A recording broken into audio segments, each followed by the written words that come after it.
Bruiser and I went to school together, and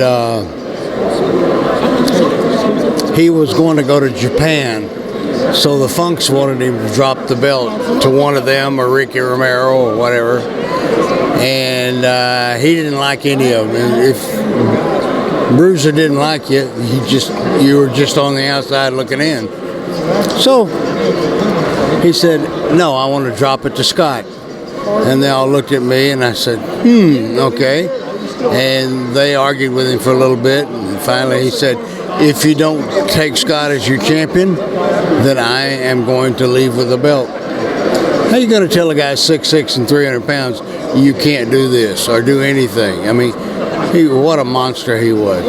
And good and kind-hearted if he liked you, and just a miserable you-know-what if he didn't like you. I mean, he's just that kind of person. So I wrestled him in Corpus Christi one night and beat him right in the middle with a sunset flip. And he left. I had the belt and held it for about almost a year. So I was drawing him money, and that's the name of the game. If you draw, you'll stay there. If you don't, you'll have to go. What was he like in school? A very intelligent man. He majored in journalism, believe it or not, and he was always up on the latest things that the journalists did, and I appreciated that. We talked about something besides women and booze and hangovers, and a very intellectual person. And once he kind of got the idea that I can draw a lot of money being a mean SOB, he just went full bore, and the people loved it, And as far as the schooling goes, he was very intellectual, made A's and B's all the time. Any theories on the real reason why they murdered him? Do you think it had something to do with money that he was owed by the company, or do you think it was just a personal vendetta? Probably a combination of both, because if they owed him money, he was going to be miserable to them.